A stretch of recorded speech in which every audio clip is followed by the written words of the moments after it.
Hello students, आज हम बात करते हैं आपके समांतर अक्ष प्रमेय की, थ्योरम ऑफ पैरेलल एक्सेस। कल हमने बात की थी आपसे जड़त्व आघूर्ण और सेंट्रॉइड ऑफ सेक्शन, ठीक है, उसी से रिलेटेड है। और उसके आगे का पार्ट है समांतर अक्ष प्रमेय, थ्योरम ऑफ पैरेलल एक्सेस। देखिए, पैरेलल एक्सेस, पैरेलल यहाँ पे आता है समांतर और पैरेलल आप सभी को पता है कि एक दूसरे की कोई लाइन अगर अनंत से चली आ रही है और अनंत तक जा रही है और वो कभी भी एक दूसरे को कट नहीं करती, तो वो एक्सेस आपकी पैरेलल एक्सेस में आती है, ठीक है। उसी से रिलेटेड जैसे अगर हम आगे बढ़ते हैं, जैसे पढ़े इसकी डेफिनेशन, तो यदि हमें संरचनात्मक खंड का गुरुत्व केंद्र अक्ष के समांतर किसी अन्य अक्ष एक्स अथवा ए पर जड़त्व आघूर्ण ज्ञात करना हो तो इसे समांतर अक्ष प्रमेय से ज्ञात किया जाता है। आपके पास डायग्राम भी दिया हुआ है, यानी कोई भी संरचनात्मक खंड है उसका गुरुत्व केंद्र अक्षों के समांतर किसी अन्य अक्ष, मतलब जो हमारी प्रिंसिपल एक्सिस है उसके अलावा किसी और अक्ष पर हमें अगर ज्ञात करना होता है तो जड़त्व आघूर्ण ज्ञात करना हो तो इसके समांतर अक्ष प्रमेय का ही प्रयोग किया जाता है। आपको चित्र दिख रहा है, चित्र में डी दोनों अक्षों को जी व एक्स से लंबवत दूरी है, ठीक है।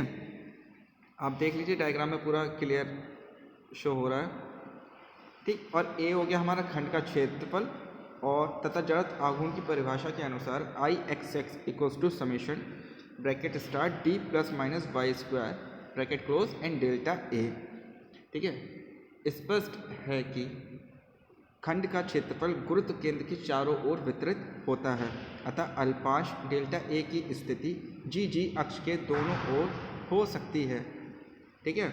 यानी ऊपर भी हो सकती है और नीचे भी हो सकती है, यानी प्लस में भी हो सकता है और माइनस में भी हो सकता है, क्योंकि जो ऊपर फॉर्मूला लिखा है आई एक्स वाले में डी प्लस माइनस वाई लिखा हुआ है, यानी प्लस में भी हो सकता है वाई और आपका माइनस में भी वाई हो सकता है, ठीक है। इसके बाद D summation D plus minus Y square ये पूरा दिया हुआ है डेल्टा ए, फिर sum integration D plus minus Y square delta A integration D square D plus minus Y square को whole square D square plus Y square plus minus 2dy, ठीक, delta A. Integration हमने कर दिया। Integration करने के बाद D का मान स्थिर है, स्थिर मीन्स कांस्टेंट है, यानी डी हमारी क्या रहेगी कांस्टेंट, इसके मान में कोई भी परिवर्तन नहीं होगा।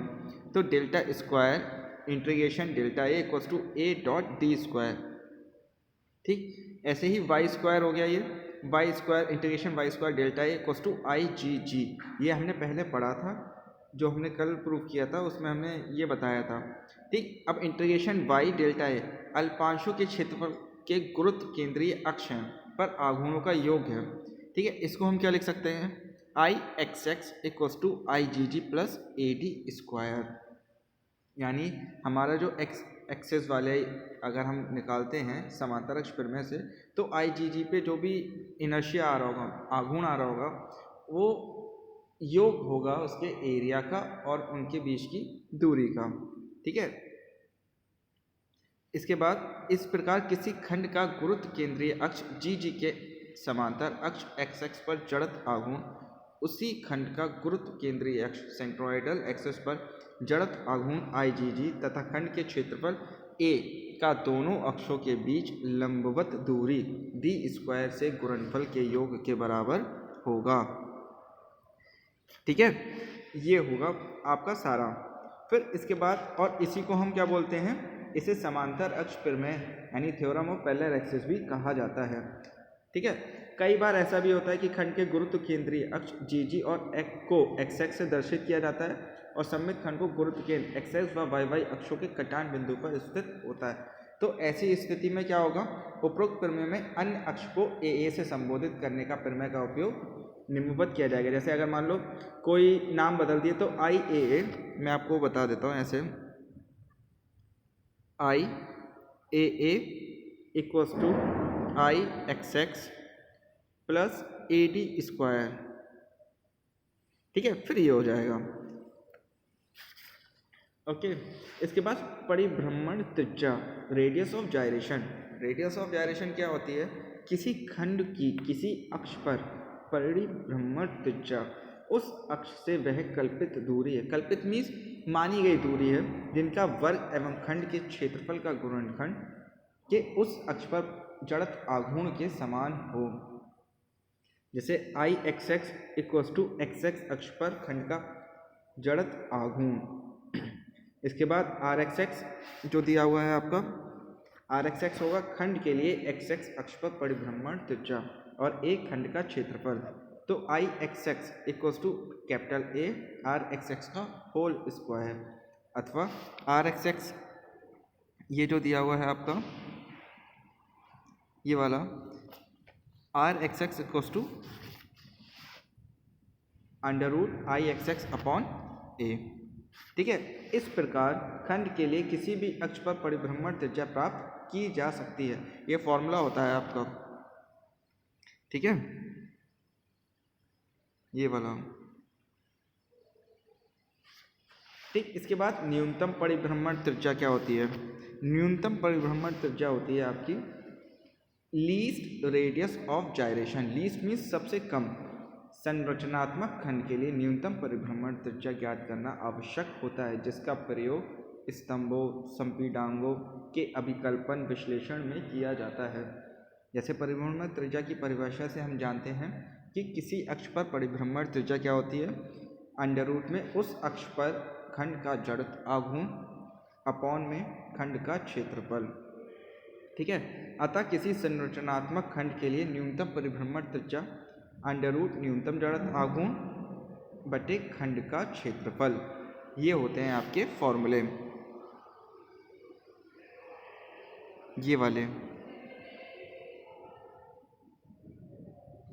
ठीक है, इसके बाद स्पष्ट है कि खंड के क्षेत्रफल का मान स्थिर होता है, अतः हम उसे उस अक्ष की स्थिति ज्ञात करनी चाहिए जिस पर जड़त्व आघूर्ण का मान न्यूनतम होगा। इसके बाद बात आती है प्रधान अक्ष, अधिकतम व न्यूनतम जड़त्व आघूर्ण, मैक्सिमम और मिनिमम मोमेंट ऑफ इनर्शिया और प्रिंसिपल एक्सिस। ये क्या होती हैं? देखिए, ये प्रत्येक संरचनात्मक खंड के लिए दो ऐसे अक्ष होते हैं जो एक दूसरे के लंबवत होते हैं। आपने कभी भी देखा होगा, अगर आपसे आई एक्स एक्स एक्सिस और वाई एक्सिस शो कराने को किया जाता है तो आप ऐसे ही शो करते हो, ये वाई आ जाती है और ये एक्स आ जाती है। यानी दो आपके पास ऐसे आते हैं जिसमें से एक दूसरे के क्या होते हैं? लंबवत होते हैं। इनमें से एक अक्ष पर जड़त्व आघूर्ण का मान अधिकतम होता है तथा दूसरे अक्ष पर न्यूनतम होगा। मान लीजिए अगर एक्स अक्ष पे मैक्सिमम है तो वाई एक्सिस पे कम होगा। ठीक है, इन अक्षों का प्रधान अक्ष प्रिंसिपल एक्सिस कहा जाता है। इन्हें क्रमशः यू कैपिटल यू तथा कैपिटल वाई वी से दर्शित किया जाता है।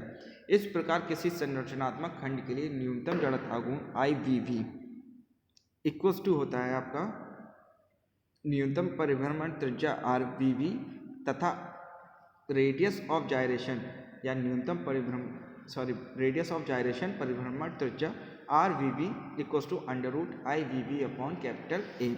ये फॉर्मूले हैं आपके, इनको भी अच्छे से पढ़ लीजिएगा क्योंकि ये फॉर्मूले ही पूछे जाते हैं आपसे, बाकी कुछ अलग से इतना नहीं आता। ठीक, ये हो गए आपके परिभ्रमण त्रिज्या, प्रधान अक्ष, न्यूनतम और अधिकतम जड़त्व आघूर्ण और समांतर अक्ष प्रमेय। समांतर अक्ष प्रमेय की आपको थ्योरम पूछ ली जाती है पेपर में और उसका यूज़ भी किया जाता है आगे जब आप क्वेश्चन करोगे। कल हम बात करेंगे न्यूमेरिकल पे, एक न्यूमेरिकल करके देखेंगे, उसके बाद आगे की बात की जाएगी।